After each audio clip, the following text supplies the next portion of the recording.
Assalamualaikum warahmatullahi wabarakatuh. Kami dari kelompok 5 mata kuliah Teknik Sampling kelas H2A5 akan mempresentasikan proyek UAS kami yang berjudul Analisis Kepuasan Mahasiswa Prodi Matematika terhadap Pelayanan Tata Usaha Fakultas Sains dan Teknologi UINSA menggunakan metode analisis faktor. Next.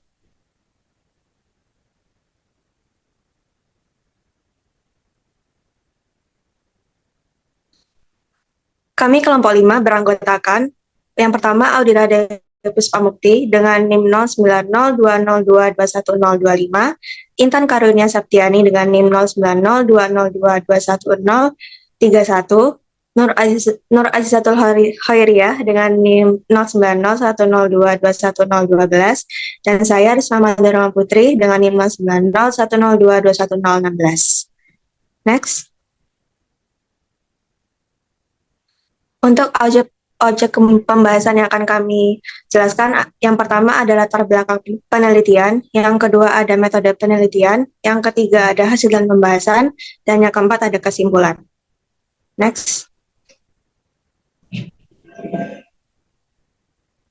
Bagian pertama yaitu latar belakang penelitian.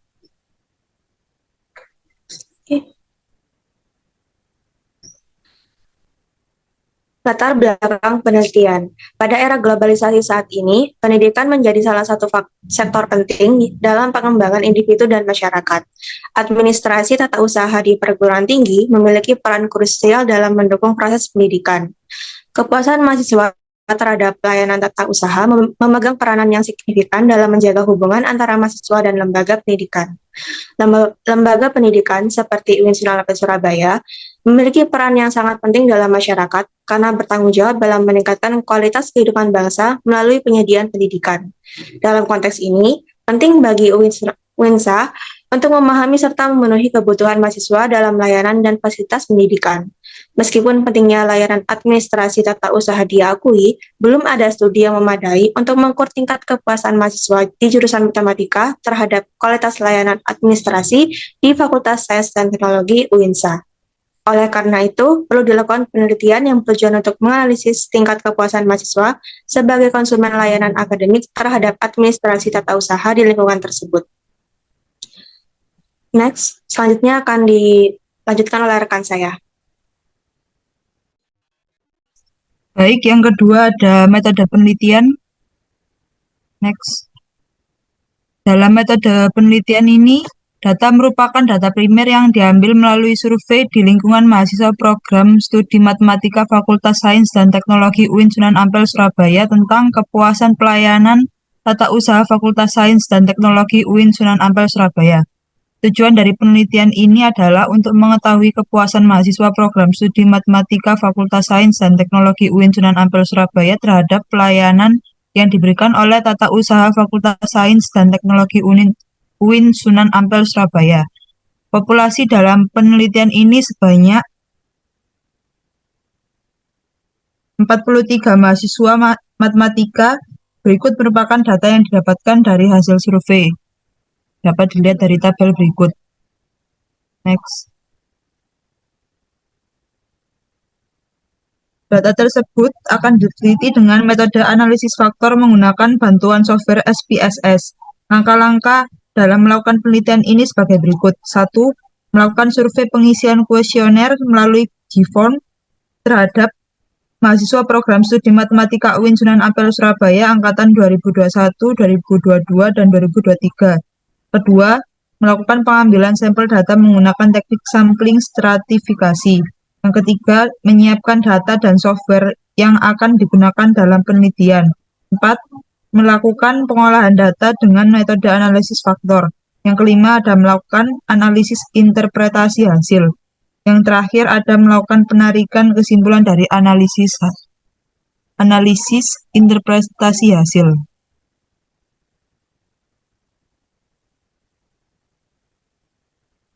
Selanjutnya akan dilanjutkan oleh rekan saya. Baik, untuk yang selanjutnya adalah hasil dan pembahasan.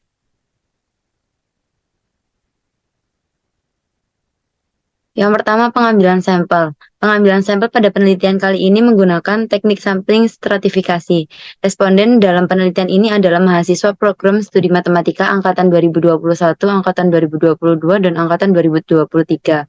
Dengan data angkatan 2021 sebagai stratum 1 memiliki jumlah responden 18, angkatan 2002 sebagai stratum 2 memiliki jumlah responden 5, dan 2023 sebagai stratum 3 memiliki jumlah responden 20.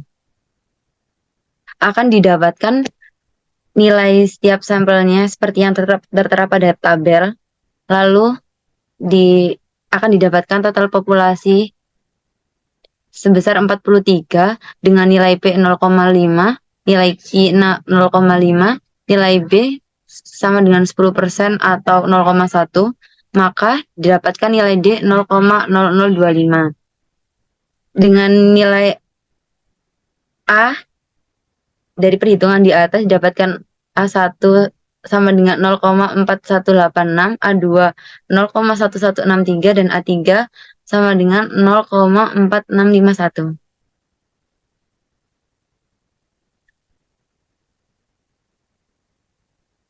Selanjutnya dapat dihitung nilai sigma NIPI QI sama dengan didapatkan hasil 11 dan sigma N dikali D didapatkan hasil 0,1075. Maka nilai N dari rumus yang sudah tertera didapatkan nilai sebesar 30,27 yang dibulatkan menjadi 30. Lalu untuk yang kedua, menentukan ukuran sampel setiap stratum. Didapatkan N1 sama dengan N dikali A1 dan di hasilnya 13. Untuk N2 sama dengan 3 dan N3 sama dengan 14. Kemudian berikut adalah perhitungan stratum 1 menggunakan tabel acak random. Dan keputusan yang memenuhi adalah sebesar 13 sesuai dengan sampel sebelumnya. Lalu ini adalah perhitungan stratum 2 dan stratum 3 yang sudah sesuai juga dengan ukuran sampel pada slide sebelumnya. Sehingga data sampel yang terambil berdasarkan nomor keputusan label adalah sebagai tabel yang terdapat di sebelah kanan. Untuk selanjutnya akan dijelaskan oleh teman saya. Baik, yang selanjutnya yaitu masuk ke analisis faktor. Dalam penelitian ini, data harus berupa numerik. Karena pengambilan survei data berupa string, maka dari itu dilakukan perubahan data menjadi numerik dengan melakukan pelabelan pada data seperti tidak setuju sama dengan 1, netral sama dengan 2, dan sangat setuju sama dengan 3. Menjelaskan kepuasan tergantung pada beberapa faktor yang mempengaruhi dengan metode analisis faktor ini. Untuk mempersingkat variabel yang awalnya berupa pertanyaan, kita misalkan menjadi P1, P2, P3, dan seterusnya. Pelabelan pada data dapat dilihat pada tabel 8 berikut ini. Penelitian analisis faktor ini menggunakan software SPSS dengan pemberian nama variabel sesuai pertanyaan antara fasilitas dan pelayanan untuk mengetahui variabel mana yang saling mempengaruhi. Next. Yang pertama yaitu KMON-Bartlett Test. KMON-Bartlett Test berguna untuk mengetahui kelayakan suatu variabel, apakah dapat diproses lebih lanjut menggunakan teknik atau metode analisis faktor ini atau tidak. Jika nilai KMOMSA atau Kaiser-Meyer-Aulkin Measure of Sampling Adequacy lebih besar dari 0,5, maka metode analisis faktor dapat dilanjutkan. Berikut tabel output dari KMON-Bartlett Test. Dapat dilihat di sini Kaiser-Meyer-Aulkin Measure of Sampling Adequacy-nya itu sebesar 0,699. Jadi bisa disimpulkan bahwa nilai dari KMOMSA-nya itu lebih besar daripada 0,5 dan nilai Bartlett Test of Sparsity-nya itu sebesar 0,08 atau kurang dari 0,05, maka analisis faktor dalam penelitian ini dapat dilanjutkan karena sudah memenuhi persyaratan pertama. Next. Yang kedua yaitu ada anti-image matrix. Anti-image matrix berguna untuk mengetahui dan menentukan variabel mana saja yang layak dipakai dalam metode analisis faktor. Bisa dilihat dari output tabel dari anti-image matrisnya ya. Dapat diperhatikan dari tabel 10 di atas. Pada tabel tersebut terdapat kode A kecil yang artinya tanda untuk MSA atau Measure of Sampling Adequacy. Persyaratan yang harus terpenuhi dalam analisis faktor adalah nilai MSA harus lebih besar daripada 0,5. Dari hasil di atas dapat diketahui bahwa seluruh variabel memiliki nilai MSA lebih dari 0,5. Maka persyaratan kedua dalam metode analisis faktor ini juga terpenuhi. Dengan catatan, jika ada variabel yang memiliki nilai MSA kurang dari 0,5, maka harus dilakukan proses analisis ulang hanya untuk variabel yang memiliki nilai MSA lebih dari 0,5. Jadi nilai MSA-nya itu yang ada huruf A kecilnya ini ya teman-teman. Mungkin bisa next.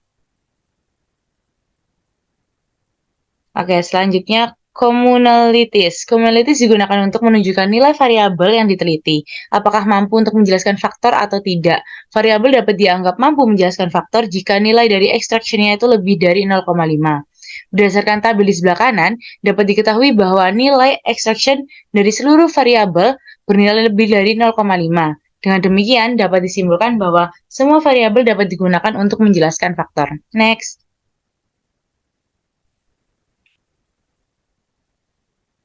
Selanjutnya yaitu ada total variance explain. Total variance explain digunakan untuk menunjukkan nilai dari masing-masing variabel yang dianalisis. Ada dua macam analisis untuk menjelaskan suatu varian, yaitu yang pertama ada initial eigenvalue dan extraction sum of squared loadings. Pada initial eigenvalues menunjukkan faktor yang terbentuk.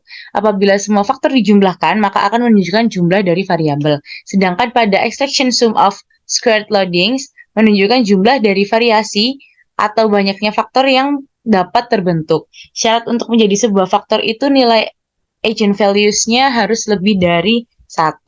Bisa dilihat dari tabel output total variance explain-nya. Pada tabel di sebelah kiri, diketahui bahwa pada initial eigenvalues menunjukkan faktor yang terbentuk apabila semua faktor dijumlahkan, maka akan menunjukkan jumlah dari variabel, yaitu ada 5,286 ditambah 2,393 dan seterusnya. Itu kalau dijumlahkan hasilnya 14 sesuai dengan variabel yang kita punya, yaitu ada 14.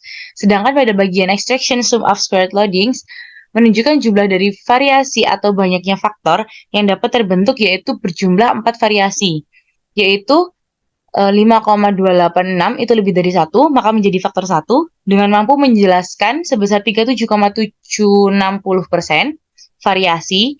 Yang kedua yaitu ada 2,393 itu lebih dari 1, maka menjadi faktor 2 dengan mampu menjelaskan sebesar 17,094% variasi. Yang ketiga yaitu ada 1,594 yaitu lebih dari 1 juga, maka menjadi faktor ketiga dengan mampu menjelaskan sebesar 11,384% variasi. Dan yang terakhir yaitu ada 1,243 yang lebih dari 1, maka menjadi faktor keempat dengan mampu menjelaskan 8,882% variasi. Next. Oke, selanjutnya ada script plot. Gambar script plot itu digunakan untuk menunjukkan jumlah faktor yang terbentuk, yaitu dengan melihat titik komponen yang memiliki nilai eigenvalue lebih dari 1. Script plot dapat dilihat pada gambar berikut. Bisa dilihat bahwa terdapat 4 titik yang berada di atas atau lebih dari 1, atau komponen yang lebih dari 1. Jadi ada 4 faktor yang mempengaruhi analisis tersebut. Mungkin selanjutnya bisa dilanjutkan oleh teman saya.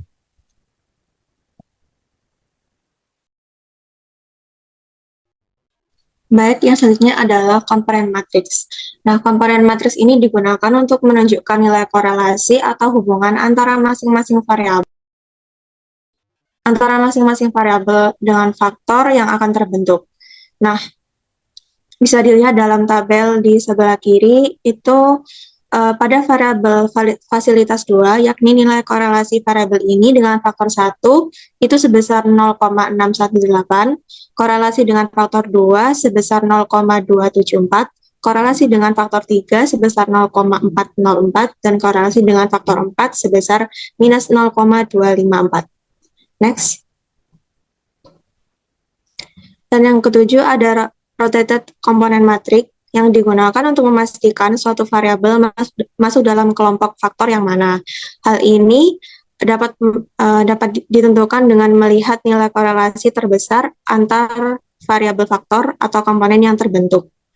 Nah, dapat dilihat di tabel sebelah kiri dari pembahasan itu, kesimpulan yang dapat kita ambil dalam analisis faktor ini ada dalam tabel berikut, yaitu faktor 1 dengan variabelnya fasilitas 2, 4, dan pelayanan 2, 4, 6, 8, 10, dan seterusnya. Selanjutnya akan dilanjutkan oleh rekan saya.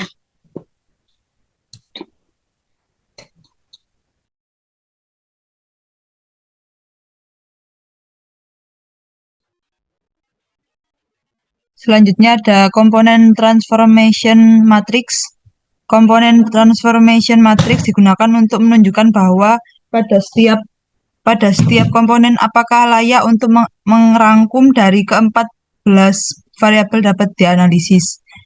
Dapat dilihat pada tabel di kiri menunjukkan bahwa komponen 1 memiliki nilai korelasi sebesar 0,682 lebih besar dari 0,5, komponen 2 memiliki nilai korelasi sebesar 0,644 lebih dari 0,5, komponen 3 memiliki nilai korelasi sebesar minus 0,580 kurang dari 0,5 dan seterusnya. Karena nilai korelasi komponen 3 lebih kecil dari 0,5, maka banyak faktor 1, 2, dan 4 yang dapat disimpulkan layak untuk merangkum ke-14 variabel yang dianalisis. Next. Kesimpulan dari penelitian tersebut dapat diambil, yaitu bahwa dari 14 variabel yang dianalisis dapat disederhanakan menjadi 3 variabel yang dominan dan mempengaruhi kepuasan mahasiswa prodi matematika terhadap pelayanan maupun fasilitas tata usaha Fakultas Sains dan Teknologi UIN Sunan Ampel Surabaya. Ketiga faktor tersebut adalah fasilitas 1, fasilitas 2, fasilitas 4, pelayanan 1, pelayanan 2, pelayanan 3, pelayanan 4, pelayanan 5, pelayanan 6, pelayanan 7, pelayanan 8, dan pelayanan 10. Dari ketiga faktor tersebut sudah mencakup faktor eksternal maupun internal.